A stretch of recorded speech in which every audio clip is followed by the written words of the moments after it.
Hello, logistics class, and welcome to week 2. I hope you're enjoying the journey so far. This week, we will be getting into deeper the study of logistics and how it affects the supply chain. Just some few notes that I want to share with you this week that as I prepared, some things I wanted to share with you. If you go into the week 2 folder, you will see I have some activities as well as your assignments. Please be sure that you take part in everything that's on our Blackboard Shell class because again, each one part of those activities reinforces what we're trying to study. Throughout the course, I will post articles, I'll post little quizzes, blog posts and things to get you thinking, and I'm looking for your participation. Again, even if it's not points bearing, please, you need to participate because that does add into your grade as well. Those are things I do consider. One other note I want y'all to be aware of, if you go into the information begin here folder, make sure that you scroll down towards the bottom. I believe it's located right above the syllabus is the Logistics Weekly Schedule. Print that out, put that in your notebook so you can check off the things as you do them. Now also please remember that under each week folder, I have added what I call a weekly checklist of items that you can look and see when things are due, and it's there, and so it's just kind of right there for you to help you know what's going on. Very, very helpful things that I add throughout the semester that to help the process go a little smoother for you as a student. I want it to be information friendly. So with that said, let's look at chapter 2. It's called the role of logistics and supply chain. That probably sounds pretty explanatory, but let's kind of talk about a few things. I'm going to share some examples, some experiences I've had, and I want you to think about some of the things that I'm going to be talking about in this next few minutes. First of all, let's go over the weekly objectives, some notes I took down. First of all, we need to understand the role and the importance of logistics in private and public organizations. Secondly, discuss the impact of logistics in the economy and how effective logistics management contributes to the vitality of the economy. Understand the value-added role of logistics on both the macro and micro level, and explain the relationships between logistics and other functional areas, such as manufacturing, marketing, and finance, and discuss the importance of management activities in the logistics function, and analyze logistics systems from several different perspectives to meet different objectives, and determine the total cost and understand the cost trade-offs in a logistics system. So as you think about each of those, as you're reading over your chapter, those are published at the beginning of each chapter of your book. But I like to reiterate those because you can know that each one of those learning objectives are important to you understanding the subject matter more clearly. One thing that I noted this week as I was preparing, logistics is misunderstood. And I believe that it is, and it's often overlooked with the excitement surrounding supply chain management and all the related technology that comes with it. And the glamour that's associated with e-supply chain, e-tailing, and e-business, and so on, seems to overshadow the importance of logistics in an organization and the need for efficient and effective logistics support in a supply chain. And as I read that author's quote, I couldn't agree more. Remember what I say every time. This is Ms. Parsons' view of it. There's many other views I know, and not every view is wrong. So my view is sleeping giant. Supply chain is a sleeping giant in business, but there's even more sleeping giants located within supply chain management. So logistics is grossly overlooked, but it's so grossly important. So think about that thought as you go along your day.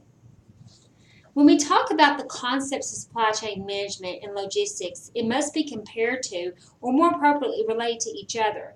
But supply chain management is usually defined as using a pipeline analogy, with the start of the pipeline representing the initial supplier and the end of that pipeline representing the ultimate customer. But there's another perspective to that, you all, and that's of a network of logistics systems and related activities of the organization. But really, what is logistics? And it's widely more recognized now over the last 20 or so years. And television, radio, and print advertising have lauded the importance of logistics. And another factor that contributes to the recognition of logistics has been increased customer sensitivity to not only the quality of the product, but also the associated service quality. So in other words, consumers are more involved in their buying decision ever before. They're going to comparison shop. They're going to be discriminating. When before they're like, okay, yeah, I'm going to take your word for it. I'm going to buy this product and I'm going to be happy with it. But the mindset now is, no, my money is very hard to come by nowadays. I want to make sure that this is giving me the quality. I want to make sure this service is giving me what I expect out of it. And I think as consumers, we have to be that responsible, because in years past, companies had started becoming more lax and not caring, especially if they're the only one offering the service. But when competition comes into play, it's a whole different story. So they're going to put their best foot forward. But even when there's not competition, I believe companies ought to say, hey, even though there's nobody competing with me, I never know when someone down the street might pop up. So I'm going to give them my service at the most highest level that I can perform at. And there's nothing wrong with that. And I think that is kind of how you have to approach it nowadays, especially. So even when you don't have any competition, you still need to be your best. Okay, let's look at a few other items that I want us to look at. I was looking through this and I was like, we got to think about some key terms. So I'm fixing to give you off several different terms, but notice that the key term management is there in each of those. So logistics management, business logistics management, integrated logistics management, materials management, physical distribution management, and marketing logistics and industrial logistics and distribution. In your book, each one of these are defined. So I want you to read over each one of those and think about what they mean in the general sense, because those are all part of the logistics concept. A few other things I want you to be aware of as you read through the chapter is the concept of value-added roles logistics. We're going to be looking at form utility, place utility, quantity utility, and possession utility. And those are the 5 principal types of economic utility that add value to the product or service. Then we're going to look at logistical activities, and it's the responsibility of logistics managers to include a number of activities, and the number and importance of these activities of the business varies according to the particular emphasis placed on the logistics function. You're going to look at transportation, how that plays a role. You're going to look at storage, warehousing, inventory management, then even packaging, materials handling, inventory control, production planning, and there's several more that the book will highlight. Each one of those are important. So be sure that you understand what each of those entail and why. And then finally, logistics in the economy, the macro perspective. In the SCM curriculum, you'll be taking both macroeconomics and microeconomics. And macro is big business, micro is small business. That is a very simplified explanation. But of course, when you get into those courses, or you're taking those courses, you'll understand there's more to that. But these courses are very elementary to understanding logistics, especially on this level. You've got the macro and the micro level. So the macro perspective looks about the absolute cost of logistics on the macro basis. It will increase with growth in the economy. In other words, if there's more goods and services out there, logistics costs will increase. And to determine that there's the efficiency that exists in the logistics system, total logistics costs need to be measured in relationship to the gross domestic product, GDP, which is widely accepted barometer, used to gauge the growth of the economy. So that is the macro perspective of logistics in the economy. When you look into the firm, though, the company, you get on the micro perspective. And something I wanted to share with you, another dimension of logistics is a micro perspective that examines the relationships between logistics and other functional areas in an organization, like your marketing, your manufacturing, your finance and accounting. So remember, everything is being touched. So corporate, again, they realize that supply chain is important to them because it encompasses all functions of the organization. As you can tell, this subject matter does excite me. I like to share this with you because it is the backbone of our economy. And that's my view. Let's go back to looking at that, though, the micro dimension.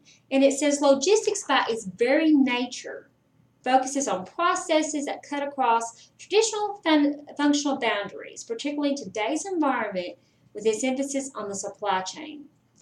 And now, when you think about marketing, logistics interface with it is often referred to as the other half of marketing, and it plays an important role through the physical movement and storage of goods. We're going to look at it from price, product, promotion, place.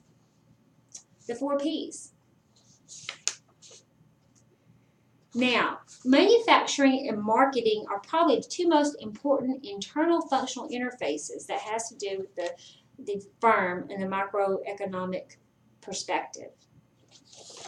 Okay, so at this point, I want you to take just a brief moment and pull up your internet if you're near the internet and go to the Google search engine and just type in these 2 phrases, microeconomics and logistics, and see what comes up. See how many search results, how many hits there are, and then how many search results that you can find that talk about those 2, that relationship between those 2.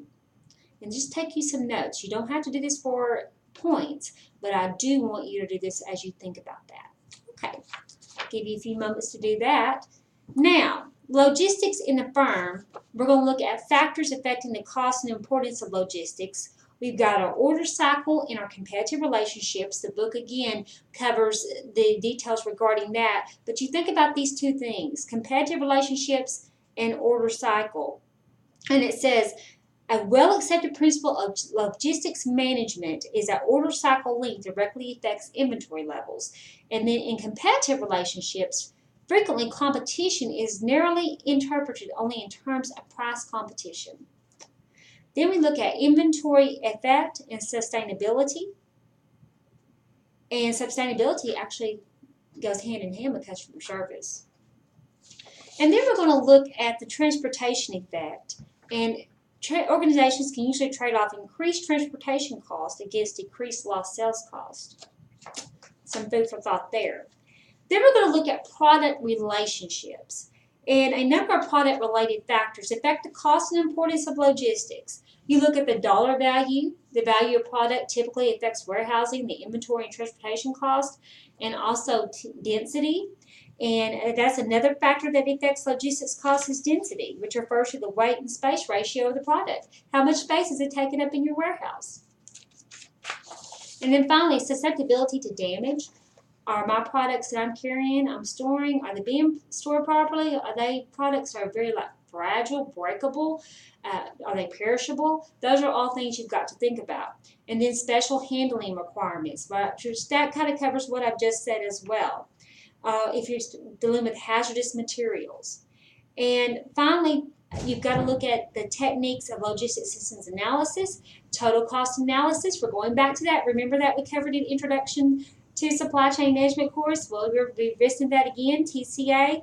And it's only the more basic models are examined right now. And then there's more sophisticated techniques of total cost analysis, but that will be discussed later on in the text.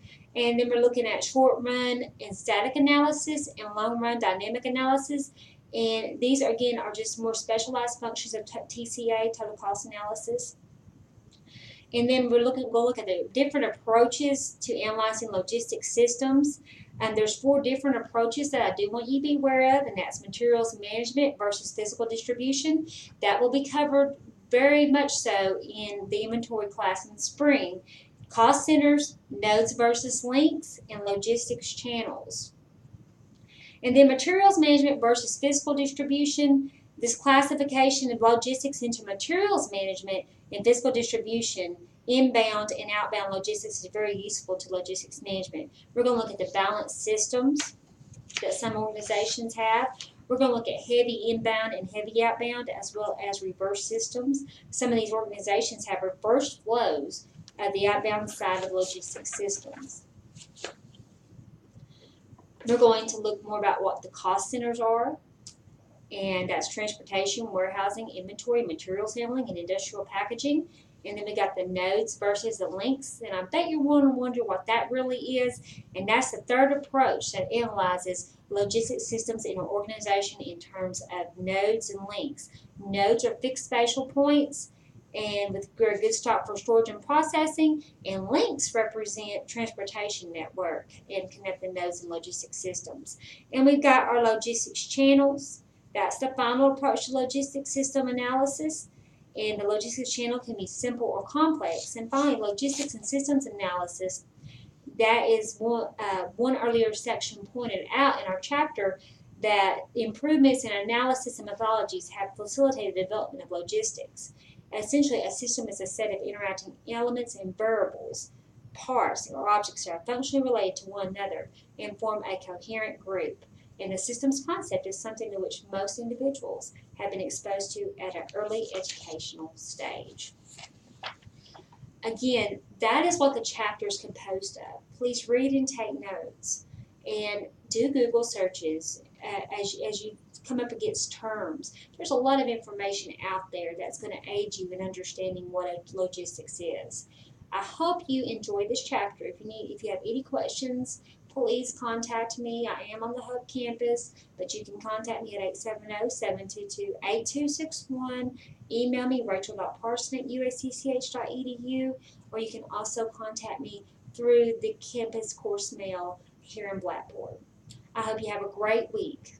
See you in week 3.